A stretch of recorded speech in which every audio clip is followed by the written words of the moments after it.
Hello everyone, and welcome back to World of Warships Blitz with Terry. On the weekend, I have talked briefly about the latest update, and there have been two major changes to the ships in terms of balancing, and one of them was a nerf on the British destroyer line, which, well, they honestly probably deserved it, but the other one was a somewhat substantial nerf on the Soviet battleship line, which I'm super not sure that they deserve that one. So I figured, well, the target of the Soviet battleship line, obviously, at tier 10 is the Kremlin. So that's, what if we put everything we possibly could into the Kremlin and, see what this thing can do. So I've taken the Kremlin and stuffed everything I could. First of all, now because of the nerf on the reload time, and the main guns had a base reload of 25 seconds, I actually needed to make a slight change in the elite bonus to get the reload time a little bit down in order to still be able to get 2 salvos off with the precise aiming skill active. Because the Kremlin, in case you were not aware, has the precise aiming 3, and she gets 4 charges of it, so that's plenty. So I have switched from the damage control over to the elite gun, and that gives us 3% extra reload, and that in combination with the main battery mod 2 in slot 1 actually gets the reload down to a level of just over 23 seconds. And that means we can actually manage to get 2 salvos off on 1 charge of the precise aiming. Now, if we compare the Kremlin to, the Kremlin has very big guns, 457mm, but if we compare her to other ships that have a similar caliber, the Yamato, and I've got the same elite bonus here. The Yamato with this with slightly bigger guns gets a 22.3 second base reload with this, and I haven't even put like a reload module in here yet. So the Kremlin has probably the longest reload of all the top tier battleships, and that's a bit of an issue because while the guns are taking a really long time, they're also not great. And they are, on paper, they look awesome, right? They are 457mm main guns, so really, really big things. I think that's 18 inches for our American friends. And, you get the 300% Citadel bonus, and you get an actually really good turret traverse for guns that caliber. But they don't hit particularly hard. And the reload really, really hurts. And the range as well, because the Kremlin, with all the fittings and trimmings, has a range of 14.8 kilometers, whereas something like the Yamato has a range of 15, and I haven't even put anything on it yet. Other than obviously fully upgraded, right? So where does this position the Kremlin? Now, the Kremlin, besides the main guns, also has what I would say average armor. So if on paper we compare her to, say, the Montana, right? It's a reason she is slightly more sturdy than the Montana. Definitely better armored than things like Conqueror and Republic, but doesn't quite live up to things like Yamato or Shikishima, and obviously not to something like the Großer Kurfürst. So we have an averagely armored ship with a distinctly long reload. The Montana, with the 406mm, gets a 22-second base reload. So she is 3 seconds faster, and this thing has a rapid reload module, and it's got 12 guns. So, what else? What should we do with this ship? That's kind of the big question I was trying to ask myself. Now, as you may have noticed, if you've seen the original review, I've actually put the propulsion mod in slot 2 instead of what I had originally, the damage control system. So the thing is, the Kremlin on paper is supposed to be a sniper ship. The problem is that things like the Yamato just basically are much better at it because they have better range, because they hit harder, and they're just better at it. So we have a slightly less good ranged sniper, which means we can't really use it. Now the Kremlin has one thing going for her though, and that is, while the armor is just kind of average, she does have a very high amount of hit points, and I think it's the highest in all the tier 10s. So things like she got 8,000 hit points more than, say, the Montana. She's even got some more than the große Kurfürst. The problem is she doesn't have the armor to back it up, making you a bit of a damage piñata, really, for everybody shooting at you. So the only thing that I can see how the ship can kind of work is to play around islands, to play with cover, and to try and get into positions where you can be useful. Because in an open sea ranged battle against things like Yamatos, you will, pull the shortest straw, really. So what else have we put into this? Obviously the historical camo, which gives us more hit points. And again, right, this is with the historical camo that I'm comparing here against the other ships which don't have. So she does have a high hit point pool, but this is including historical camo and everything. So the camo gives us a bit more range and a bit better dispersion. So that all plays towards this kind of ranged sniper mod. But again, even with the full setup, we only get a 14.8 kilometer range, whereas something like Yamato has a kilometer more range. I have put, because we are, sticking everything we can, I have actually put Nikolai Kuznetsov in this ship, the legendary Soviet commander. And he gets an increased underwater protection expert for more torpedo damage reduction. He gets the increased artillery maintenance, so you actually get better dispersion while you're not hurt. He gets the sixth sense skill, which is extremely useful because you know how many people are aiming at you. And I have put survivalist here and generalist. Now the Kremlin, like the other Soviet battleships, gets four damage controls. And the fully prepared plus, which would have been kind of nice to get the repair kits more up more often, but it's not really compensating for the loss of the marksman skill, because you need this skill to get 2 salvos off with the precise aiming active. Other than that, he gets an improved honor seeker.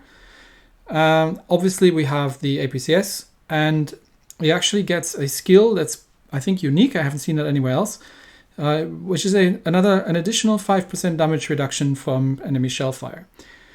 So this is literally everything I could possibly find to stick into the Kremlin, and I have changed the build somewhat towards a bit more of a positional build, because the thing I figured that what you need to do is similar to the other lower armored battleships. You do need to play for positions, and you do need to, find your islands and things like that. So, without further ado, let's have a look at 2 games that I've played in this ship, and tried to play her a bit to her strengths and see. Then afterwards we'll have a quick chat and saying, is it really still worth it with all the compromises we have to make. In this first battle, we are playing Epicenter on Cage, and obviously it's a tier 10 battle, but we've got Essex, Yamato, Kurfürst, Double Worcester, Z and Yugomo. We do have a Smolensk on our side, which actually 2 of them, which is usually a very good sign. The team with more Smolensks wins. But Epicenter in the ship again means, pretty much like in most battleships, if you actually want to be in, unless you're in a German battleship, you want to be in the circles, you do need to find yourself a convenient island. And that island right there, that looks like an island that I will enjoy and I will stay with. And I will make it mine. So, spawning next to Smolensk. So I'm just going to head basically next to that island, which gives me cover from the destroyers if they torpedo through that gap there, and allows me to be inside the outer ring, and allows me to poke my nose out if I need, and I can give me and Smolensk together should be able to deter the carrier somewhat. Okay, there's Yugomo, and there's one of the Worcesters. So let's see if we can. It's not coming out, so I'm just going to get a blind shot off at the Worcester. I'm not using the precise aim quite yet because I can't see what I'm shooting at. But these things have a 2,000 points alpha damage. And yeah, these were literally 2 semi-pens on an American light cruiser with 457mm main guns. Slightly disappointing, but Worcester decides that he wants to come out and fight, which is very unusual. He could have just stayed behind the island, but okay. Sure, go for it, buddy. So now we've got 10 kilometers, shots out, broadsiding Worcester. Now I am using the precise aiming. And Smolensk, you probably, yeah, that's better. Smolensk, you probably want me to take point here, right? You don't want to be the one taking shots. You have a smoke, you do realize that. But maybe he doesn't want to waste it on the Worcester. But yeah, let me tank. I mean, that's the one thing I've got actually going for me. Okay, and you see, you've got like a second, just enough to get a second salvo off with the precise aim on.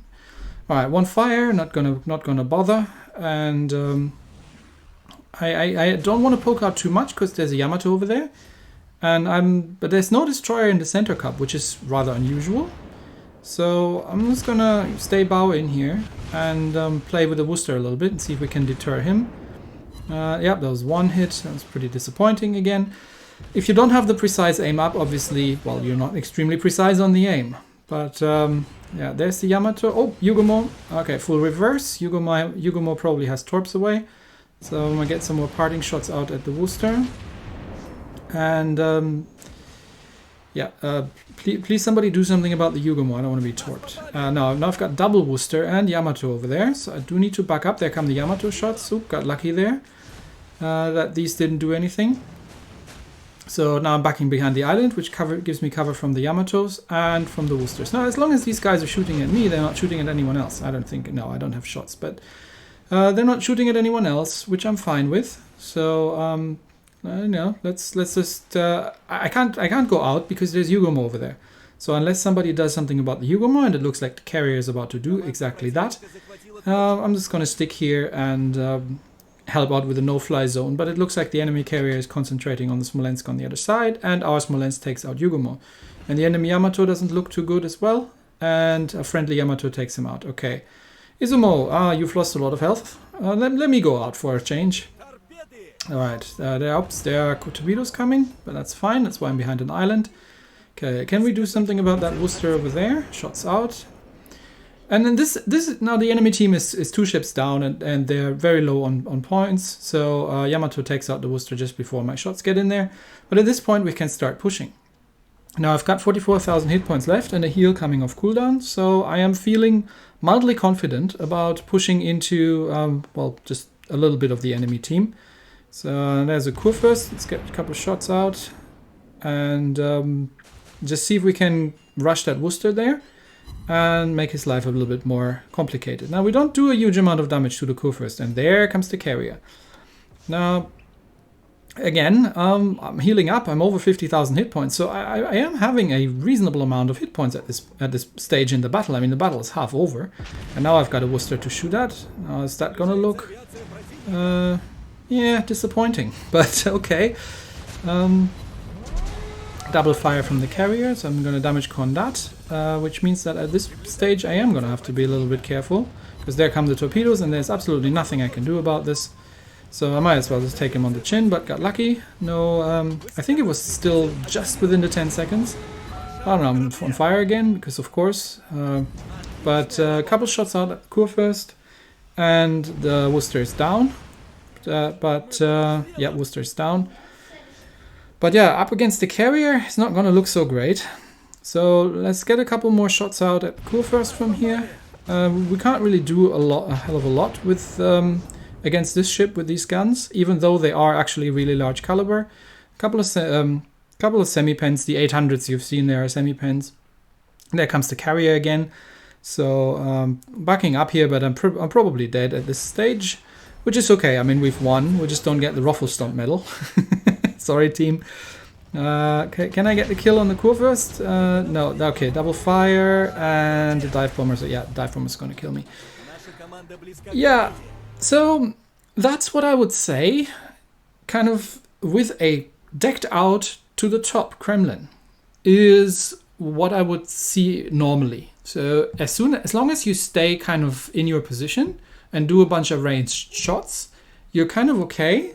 But as soon as you poke your nose out, and you get killed very, very quickly in this ship. She is not capable of even if you have almost full health, she is not easily capable of pushing into pushing into enemy formations, and if you're staying behind with the somewhat lackluster penetration of the guns, somewhere around 40 to 50,000 points of damage is what I usually end up with. Given that, again, I can't get into ranged duels easily with enemy battleships, at least not out in the open. And things like Yamato hurt me a lot more back than I can hurt them with the 457s. But sometimes you get games where you can do better. So let's go into a second game. Now here we are on Cage and we're playing Center Control. And it's again a tier 10 battle obviously, but we have Worcester and double Puerto Rico on the enemy team. Now keep in mind that and only one destroyer. Keep in mind that the Puerto Rico is basically just a heavy cruiser in terms of armor. So, I mean, I've been playing this thing, and I've had Yamatos take half my health off in a single shot. So, being the only battleship on my team and having 4 cruisers on the enemy team should mean that it's a fiesta. But again, I am being careful, and I'm going to position next to the island, and I'm just going to try and hold that position there and do the long range thing. I mean, there's only one destroyer out there. But again, I have seen how quickly a Kremlin can be, can be wound down. Plus, there's a carrier in play, so we'll see what our carrier is going to get himself up to. But by the looks of it, it's got his fighters captured, so we're not going to see these again because there's Worcesters out there. Okay, first Worcester, I can get some sneaky shots off. He can't actually spot me because I'm still behind the island. But now I'm spotted because one thing I haven't mentioned is that the surface detection of the Kremlin is pretty terrible as well. So you barely outrange your own surface detection, even with historical camo on. Okay, fully broadsiding Puerto Rico. Let's see what we can do against that thing. Now remember, cruiser armor on this thing. These are usually damaged piñatas, and I've got 457mm main guns. So let's see what we can do. And we got 6 hits in. Semi-pen and a bunch of full pens, so that wasn't bad. That's a good chunk of 10,000 points of damage. A couple more hits in. So yeah, he's noticed that. No citadels though. But at least we get some reliable full pens on these things. It's the Yugomo, so I do have to back up a little bit in case he's got torps, but the island here should give me cover. A couple more full pens on the Puerto Rico. We've got a fully broadsiding Lion, British battleship, tier 9 I think. So, not the greatest armor on that thing either, but we can't do anything to it. It's only semi-pens we get. Okay, Puerto Rico again. Let's get a couple more shots out. So yeah, don't expect just because you have 457mm main guns that you get, well, that was a citadel, but that you get this similar experience to what Yamatos can do to you.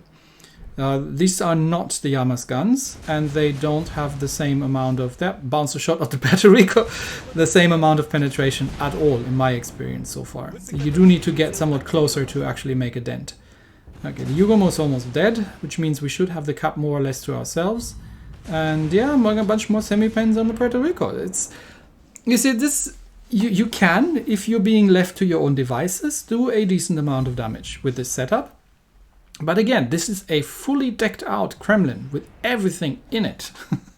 Historical camo, fully upgraded captain. This is with the APCS skill. And I just can't do much to these ships. So yeah, do you see that? I did 5 semi-pens on a Puerto Rico. it's frustrating to say the least.